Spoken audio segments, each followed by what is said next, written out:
Las entrevistas con los protagonistas del momento están siempre activas en Galáctica, Radio y Televisión Iberoamérica, auténtico periodismo de vanguardia. Bien, gente, aquí estamos en Galáctica, Radio y Televisión Iberoamérica, siguiendo la continuidad de esta edición con noticias, información, entrevistas y todas las novedades que van surgiendo en la jornada. Bueno, ahora los voy a invitar a compartir un momento muy especial, muy particular, en una semana donde realmente hay un momento muy especial para compartir porque se cumplen justamente un siglo de la primera edición de Don Segundo Sombra, ¿no? No sé si ustedes lo sabían, pero una fecha muy particular al cumplirse justamente 140 años del natalicio de un grande, ¿no? De Guiraldes. Pero tenemos hoy un invitado muy especial, un querido amigo, un psicólogo, escritor, filósofo, con quien habitualmente compartimos lindos momentos a lo largo de estos años en Galáctica Internacional, y hoy le damos la bienvenida nuevamente al doctor Antonio Lacera, que ya está en línea directa con nosotros. Antonio, un gustazo enorme, ¿cómo va eso? ¿Cómo anda todo? Lo mismo, muy buenas tardes. Qué lindo verte y escucharte. Veraniega jornada. Es cierto. ¿Cómo va la vida? ¿Cómo anda todo por allí? Bien, siempre escribiendo, leyendo. Y ahora, tal como vos dijiste, preparándonos para este homenaje que vamos a hacer en la Sociedad Argentina de Escritores el próximo viernes, sí. Que se cumplen precisamente 140 años. Increíble, ¿no? Del nacimiento de una personalidad que yo me atrevo a decir muy desconocida. Algunos dicen, lo consideran el clásico de la literatura gauchesca y argentina, ¿no? Porque dicen por allí que narra la vida en el verdadero campo bonaerense, especialmente en lo que es la zona de San Antonio de Areco, en la provincia de Buenos Aires, ¿no? Sí, pero precisamente cuando hablamos de Ricardo Guiraldes pasa esto que vos acabas de señalar, Pedro. Hablamos de Don Segundo Sombra, hablamos de ese hombre que nació ahí en la zona de San Antonio de Areco. Al gaucho inspirado en el personaje real de Segundo Ramírez, dicen, ¿no? Que fue así la cosa. Sí, pero espera, vamos a ir paso a paso. Contame, a ver. Porque, claro, un poco, la idea general es, bueno, un hombre hijo de hacendados, un hombre que nunca tuvo necesidad de llegar a fin de mes, no me alcanza la plata, y que además hacía viajes continuamente a París y bailaba el tango en París. Ese es un Ricardo Guiraldes, pero a mí me interesa hablar del otro, del Ricardo Guiraldes desconocido. Por ejemplo, 1910. Imagínense ustedes, no había aviación, así que en 1910 imagínense lo que sería viajar por el mundo. Guiraldes toda su vida en verdad fue un interesado por lo espiritual, por la trascendencia. Guiraldes estaba convencido que los seres humanos somos mucho más que reacciones físico-químicas, que hay un alma, que hay espiritualidad. Y entonces, por ejemplo, en 1910, es verdad, hizo un viaje primero a Europa, pero de allí se fue. Esos viajes largos en barco eran en esa época, Antonio, ¿no? Claro. Que duraban semanas y semanas. ¿Cuánto duró? No, 2 años. 2 años. Bueno, ¿Por qué? Porque se fue, él pensó, para avanzar en mis inquietudes espirituales, yo tengo que ir a los lugares donde esto sucede. Entonces, 1910 se fue a Egipto. Mirá vos. De Egipto se fue a Grecia. A la pucha. De Grecia, después siguió viajando, fue a China. No sabía fue eso, a Japón, fue a la India. Se recorrió todo. 2 años haciendo esa verdadera peregrinación para hablar con maestros, con sabios, con gente del campo de la espiritualidad. Ese es el Ricardo Guiraldes que la gente no conoce. Claro, el desconocido total, claro. Muchos no saben. Yo particularmente sabía que tuvo algunos viajes, pero no de esta magnitud, ¿no? Claro. Como vos lo comentás. ¿Quién hacía en 1900? ¿Qué argentino hacía en 1910 un viaje de 2 años para conocer Egipto, Grecia, la India, China, Japón? Más aún, es verdad, viajaba casi continuamente a París. ¿Para qué? Porque, por ejemplo, había empezado ya con fuerza a fines del siglo XIX, comienzos del XX, una corriente espiritual que se llamó la teosofía, creada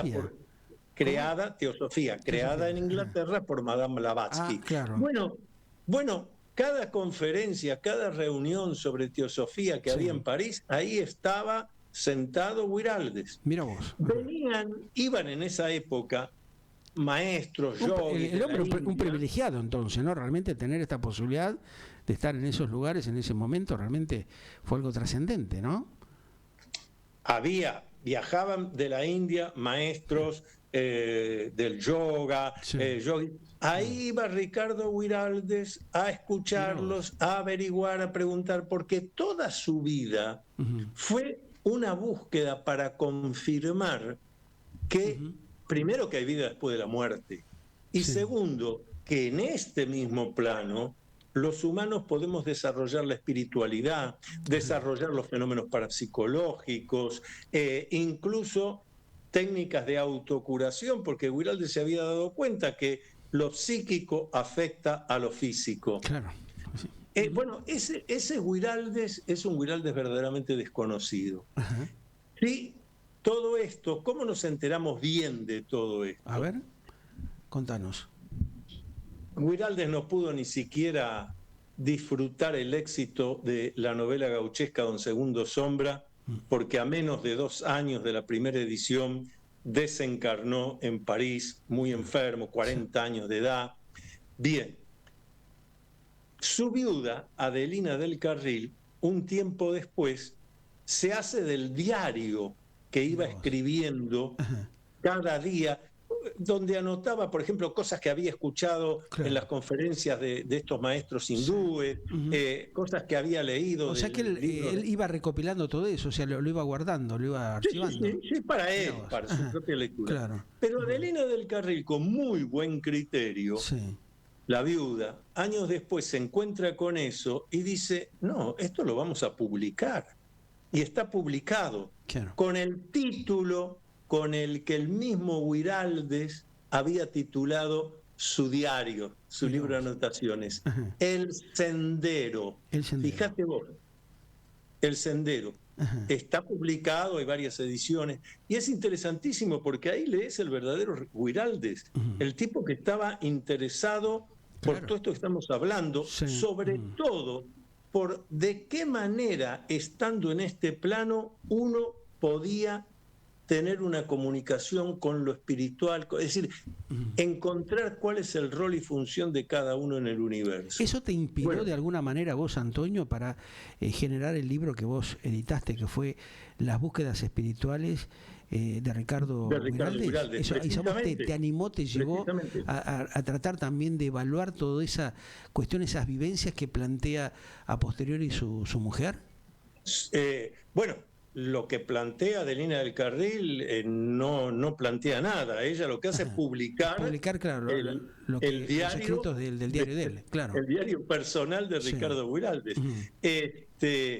Y es muy interesante porque lo último que escribe, lo escribe el día antes de desencarnar, de fallecer, como se dice habitualmente. Y lo que escribió fue, lo tengo memorizado, dice, he tenido la más mínima vislumbre del éxtasis, entendiendo éxtasis no con cuestiones de drogas, además, éxtasis, sino la posibilidad de conocer en este plano el más allá. Entonces pone, el día antes de desencarnar, he tenido la más, se pregunta él, he tenido la más mínima vislumbre del éxtasis, y contesta con signos de admiración, sí. Es interesantísimo. Interesantísimo. Ahora, se animó, dejó eso plasmado, escrito realmente dentro de sus libros, de su diario. Es que era su diario. Uno, por lo menos yo también sigo la tradición de llevar en un cuaderno, tengo acá en este caso, donde voy anotando. Te tomás el tiempo para hacerlo, qué bueno eso. Yo en algún momento lo hice, pero después hace años lo dejé. Inclusive te digo más, cometí el error de tirarlo. Dije, no, esto No, son cosas que me pasaron a mí personal. Nadie se tiene que tirar. Agarré y lo tiré. Es una lástima. Pero por eso tenés que tenerlo. Descartar cosas realmente que son vivencias, ¿no? Porque de vez en cuando uno se pregunta, che, en mi caso, yo este año cumplo 74 años de edad cronológica. Y a veces digo, pero cuando yo tenía 25 años, ¿cómo pensaba yo? Me busco mi cuaderno, 2 o 3 que tengo de esa época, voy leyendo, releyendo y digo, está bueno pero ese Antonio Las Heras de los 25 es este que está, a ver, ¿en qué cambia? Es muy útil guardar estas cosas para uno. Así lo hizo Güiraldes también. Ahora, en este caso, yo más de una vez lo he dicho, lo he publicado, hay que felicitar a Adelina del Carril, porque si no, esta conversación que estamos teniendo ahora no lo hubiéramos tenido. Claro. Nos hubiéramos quedado luego. Qué buena actitud que tuvo ella, ¿no? Como mujer, como compañera de ruta, de haberse preocupado al encontrar esto, de decir, bueno, seguramente se impactó, como les ha pasado a muchos lectores, ¿no? Al ver esta narrativa de Güiraldes. Pero hay algo que acabas de decir que tenemos que subrayar. Dijiste muy bien, verdadera compañera de ruta. Sí, claro. Te cuento, por ejemplo, publica acá en la Ciudad de Buenos Aires, publica un libro de poemas, Güiraldes. Y la crítica no fue favorable. Entonces Güiraldes se enojó enseguida y dijo, bueno, la crítica no es favorable, agarró todos los libros que tenía, una edición pequeña, 100 ejemplares, algo así, los puso en una bolsa allá en San Antonio de Areco, los tiró en el aljibe. ¡Qué bárbaro! Adelina vio esto y enseguida llamó a 2 peones y dice, métase en el aljibe, sáqueme eso. No te puedo creer, no te puedo creer. Qué bárbaro. Sí, una verdadera compañera de ruta. Increíble. Y ahí vos sacás un tema importantísimo, que yo más de una vez lo señalo. Esta gente, lo mismo puedo decir de Ernesto Sábato con su esposa Matilde, esta gente hubiera podido hacer la obra que hizo si no hubieran tenido esas mujeres con M mayúscula al lado, que realmente comprendían no lo que quería o no quería, le gustaba o no le gustaba, sino lo que necesitaba, las esencias. Por eso hay un gran refrán que dice al lado de un gran hombre, si no me equivoco, siempre hubo una gran mujer, ¿no? O sea, sí. Ahora, otra cosa que podemos hacer es, vos mencionaste muy bien, qué es lo que más conocemos de Ricardo Güiraldes, su novela gauchesca, Don Segundo Sombra. Ahora en junio se cumplen 100 años de la primera edición. Muy bien. Y cuando yo hablo de Don Segundo Sombra, por ejemplo, lo primero que la gente, yo les digo, han leído, se están enterando. Sí, claro, la historia. No, perdón, no es la historia de Don Segundo Sombra. Quienes hemos leído bien el libro Don Segundo Sombra, el protagonista es un tal Fabio Cáceres, el recerito. Mirá. Y la novela empieza con eso, con el recerito que está ahí, a la vera del río Areco, un lugar que existe, y donde él se hace una serie de preguntas. La lectura de Don Segundo Sombra es una lectura filosófica que permite un análisis no solo filosófico, sino que hasta permite un análisis de la condición argentina. Sí. Don Segundo Sombra termina con el desencuentro, porque Don Segundo Sombra le dice al recerito, ya te di todos los conocimientos, todo, ahora tenés que ir a hacer tu vida. Claro. Se separan, pero ¿qué hace el recerito? Fabio Cáceres, ¿qué hace? Dice, bueno, ahora yo me voy a dedicar a llevar el arreo para aquí, para allá. No. Agarra su caballo, se da vuelta, se va lo que se llama para las casas, es decir, se va hacia el lugar donde estaba el pueblo donde él nació, y por eso Don Segundo Sombra termina de una manera terrible. Quizás muchos de los que nos están siguiendo ahora se acuerdan la última frase de Don Segundo Sombra.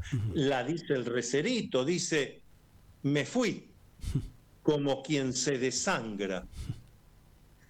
Es el reflejo de la historia argentina, del desencuentro, claro, permanente.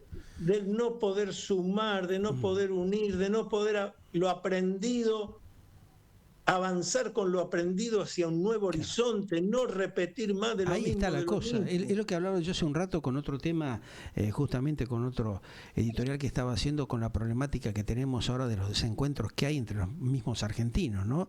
¿Por qué volvemos a repetir la misma historia siempre, Antonio? O sea, ¿qué nos está pasando como sociedad que no podemos integrarnos y empezar a hacer un trabajo en conjunto que sirva para las nuevas generaciones? Porque ya hemos destruido tantas generaciones que han quedado en el camino, que es muy patético, muy lamentable. ¿Qué es lo que está pasando con la dirigencia, con el ser argentino en sí, que no encuentra el camino, ¿no? Que siempre estamos como en la búsqueda de algo y peleándonos entre nosotros mismos? Bueno, hay varias cosas para decir. Primera, vos usaste una expresión, el ser argentino.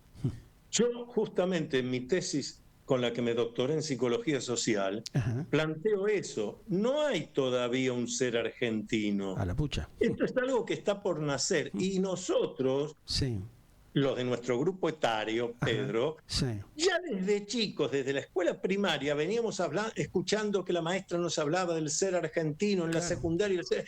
Nos hablaron de algo que no existe. No está. Esto es lo primero que tenemos. En todo caso hay un siendo, algo en evolución. Intentando, claro. Ahora voy a otro ejemplo. Dijimos novela gauchesca con Segundo Sombra. Bueno, pero poema gauchesco, Martín Fierro de José Hernández. Claro. Muy bien. A ver. ¿Cómo termina Martín Fierro? Termina de esta manera. Martín Fierro se encuentra con sus 2 hijos y con el hijo del Negro Cruz, que viene a ser su hijo adoptivo. Se han encontrado los 4. ¿Qué supone uno que va a pasar? Bueno, ahora ya está la familia unida, a ver qué hacemos. ¿Qué consejo les da Martín Fierro? Les dice, juntos no vamos a poder hacer nada. Si cada uno se va a los 4 vientos, o sea, uno al norte, otro al sur, otro al este, al oeste, por ahí cada uno solo puede hacer algo. Así termina Martín Fierro. O sea que nuestros 2 libros de cabecera gauchesco, en los que uno le regalaría a un turista para, mirá, fíjate lo que es el tema de los gauchos, resulta que los 2 terminan con aislamiento, separación y frustración. Claro. Eso me lo planteó en algún momento que lo entrevisté hace décadas atrás a Leonardo Fabio. Me hizo este mismo comentario, ¿no? Él dice, ¿qué pasa? Dice que no podemos encontrarnos los mismos argentinos, ¿no? O sea, él ya también reflexionaba con algo muy parecido a lo que vos estás comentando ahora, ¿no? Y es algo que se viene dando con tantos años de continuidad, ¿no? ¿Por qué pasa eso? Es la gran pregunta, ¿no? Bueno, hay una respuesta. Hay una respuesta. Sí. Una respuesta ahí nos va a ayudar mucho el legado que yo he abrazado, que es el de Carl Gustav Jung, tanto en lo psicológico como en lo psicosocial. Vos lo señalaste bien cuando dijiste, bueno, ¿qué pasa con nuestros gobernantes? Bueno, lo que pasa es que hay que convertirse en protagonista. Cada uno de nosotros tiene que decir, yo voy a construir mi propio futuro. No es lo que yo escucho. Lo que yo suelo escuchar es, bueno, me va mal porque el gobernante de turno, me va mal porque el dueño de la empresa, me va mal porque mi esposa, me va mal porque mi marido, me va mal porque el vecino, me va mal porque... Quejarse, claro. Hay una conspiración del universo contra mí. Mira lo importante que soy. Bueno, ¿cómo se llama esto? Esto es lo que Jung llamó la encarnación del arquetipo del niño eterno. El psiquismo infantil instalado en alguien que puede tener 30 años, 50, 80 años cronológicos, pero que dice, me va mal porque el otro. Y la pregunta que hay que hacerse es, ¿y por qué yo dejo que me vaya mal por el otro? Ahí está, claro. Tengo que empezar yo. Cuando en las conferencias, los talleres, hablo de esto, siempre hay alguno que levanta la mano y dice, pero doctor Lacera, ¿y yo solo qué puedo hacer? Cuando me dicen eso, le digo, tengo una respuesta. Mire, usted solo lo que puede hacer es leer historia de la humanidad. Se va a sorprender. Claro. En la historia de la humanidad, todos los cambios comenzaron por una persona que estaba sola y que un día dijo, esto hay que hacerlo de otra manera. Tuvo problemas, tuvo contras, perseveró, siguió a esto, hizo el cambio. Entonces, eso es lo que en Don Segundo Sombra es el Recerito, que viene a ser el intento de lo que Jung llamó el arquetipo del héroe. Pero el héroe no es un tipo que agarra la espada y sale con el caballo, no. El acto heroico es, siguiendo a Jung, que cada uno de nosotros se convierta en único e irrepetible. Ahí está la cosa. No en una máscara de los demás. No, bueno, porque aquel, el otro, perdón. Es una persona grande, haga los cambios que tiene que hacer, pida la ayuda que necesita, no haga opinología, porque aprovecho para denunciar la verdadera gran pandemia que sigue habiendo en todo Occidente y de la que poco se habla, que es la opinología. Entonces, yo estoy en tal problema y le pregunto a este, no. Le tengo que preguntar a aquel que conoce cómo hacer este recorrido, porque ya lo hizo. Y las redes sociales en general son pura opinología. Claro, bueno, ahí es donde está el gran problema, ¿no? Y también la otra cuestión, que es la tergiversación de la realidad, ¿no?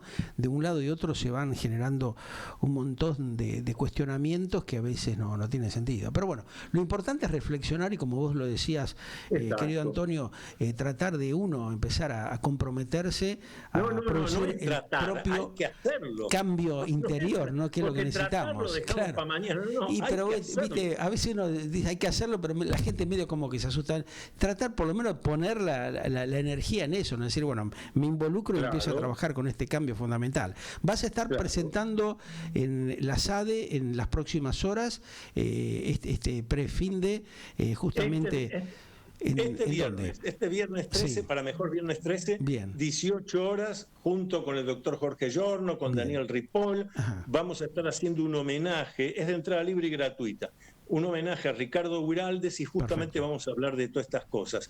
En la Sociedad Argentina de Escritores, que queda en la calle Uruguay, 1371 de la Ciudad de Buenos Aires. Dale, esta vuelta, como es un viernes, voy a ver si me puedo dar una vuelta, a ver si de paso te saludo personalmente y comparto ese lindo momento que seguramente van a transmitir ustedes una gran reflexión sobre esta cuestión de un gran ser como lo fue justamente Guiraldes en esta cuestión del 140 aniversario de su natalicio, ni más ni menos, ¿no? Un gran abrazo, Antonio querido, nos estamos viendo. Luminoso abrazo para todos. Gracias. Luminoso abrazo y gracias. Igualmente luminoso para vos, abrazo. Bueno, ustedes lo escuchaban al doctor Antonio Lacera, que va a estar presentando justamente junto a otros colegas el legado de Antonio Guiraldes al cumplirse esto que les comentaba, los 140 años de su natalicio y un siglo de la edición nada más ni nada menos que Don Segundo Sombra. Seguimos en Galáctica Radio y Televisión con buena información para vos.